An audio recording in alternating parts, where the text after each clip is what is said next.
Amados, hoy llegamos a la tercera sesión de estudio sobre este maravilloso tema relacionado con los talentos, los frutos y los dones del Espíritu Santo.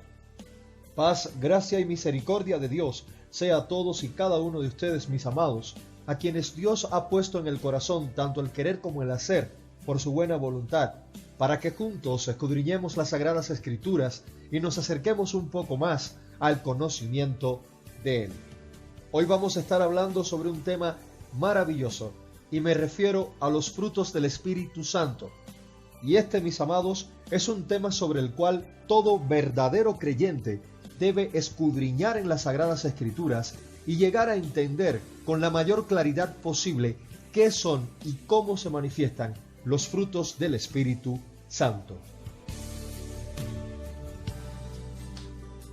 El apóstol Pablo nos dice en Gálatas capítulo 5 versículos 22 y 23 que el fruto del Espíritu es amor, gozo, paz, paciencia, benignidad, bondad, fe, mansedumbre y templanza. En otras palabras, esta templanza significa dominio propio, autocontrol. Y vemos además en 2 de Timoteo capítulo 1 versículo 7 cómo el propio Pablo nos dice que Dios no nos ha dado un espíritu de cobardía, sino de poder, de amor y de dominio propio. Y nótese que cuando el apóstol Pablo dirige su carta a los Gálatas, habla de un solo fruto, no de varios frutos. Y aquí hacemos remisión nuevamente a Gálatas capítulo 5 versículos 22 y 23. Debemos tener claridad en esto para no confundir ni tener la noción de que podríamos fructificar de manera individual en cada una de estas virtudes. Tengamos por seguro que el Espíritu Santo no da su fruto dividido, aislado, separado o fragmentado.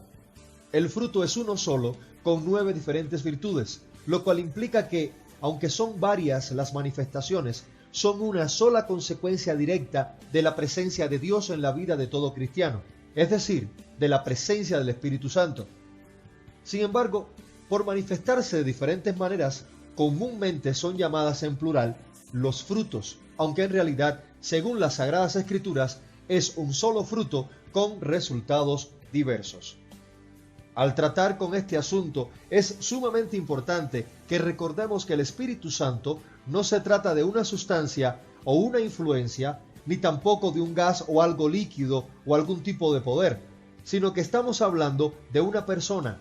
En otras palabras, la tercera persona de la Trinidad, que viene a morar en la vida de todo verdadero creyente desde el instante mismo de la conversión.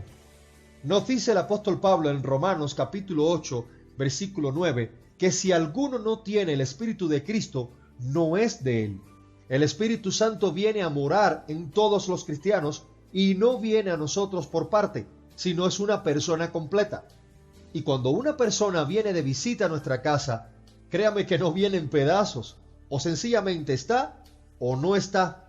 Y con el Espíritu Santo pasa exactamente igual.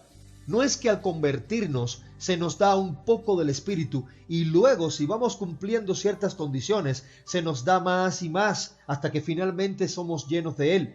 No, de ninguna manera. Mire, algunas personas tienen el Espíritu Santo y me refiero a los verdaderamente convertidos, en otras palabras, todos los cristianos. Hay otros que sencillamente no lo tienen, y obviamente aquí estamos hablando de los no cristianos.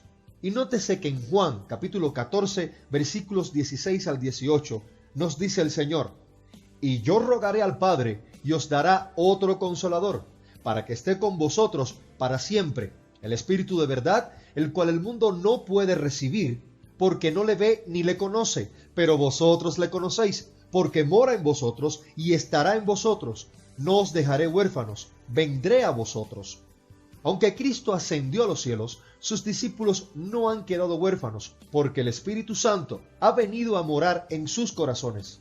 Todo lo que Cristo fue para los creyentes mientras estuvo en la tierra, el Espíritu Santo lo es ahora para todos los cristianos. La única condición a cumplir para que el Espíritu Santo venga a morar en nosotros es creer en Jesucristo.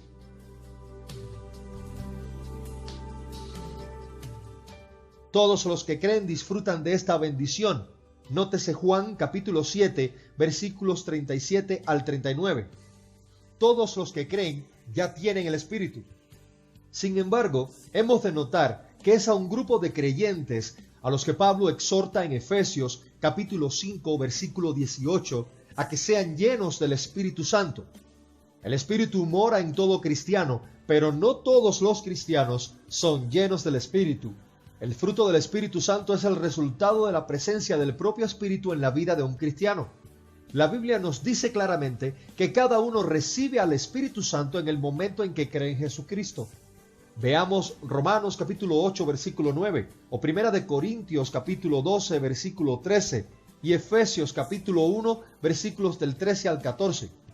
Uno de los principales propósitos del Espíritu Santo al entrar en la vida de un cristiano es el de cambiar esa vida. Es el trabajo del Espíritu Santo conformarnos a la imagen de Cristo, haciéndonos cada vez más parecidos a Él.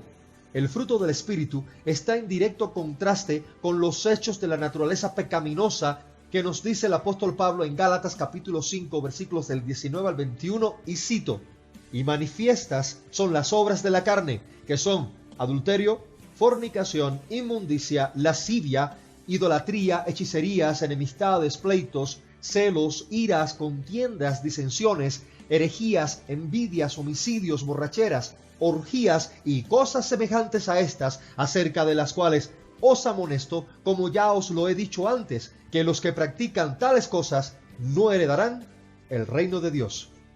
Y en esta pequeña porción de las Sagradas Escrituras vemos una descripción muy detallada de cómo es la gente, en mayor o menor grado, obviamente, cuando no conocen a Cristo, y por lo tanto no están de ninguna manera bajo la influencia del Espíritu Santo.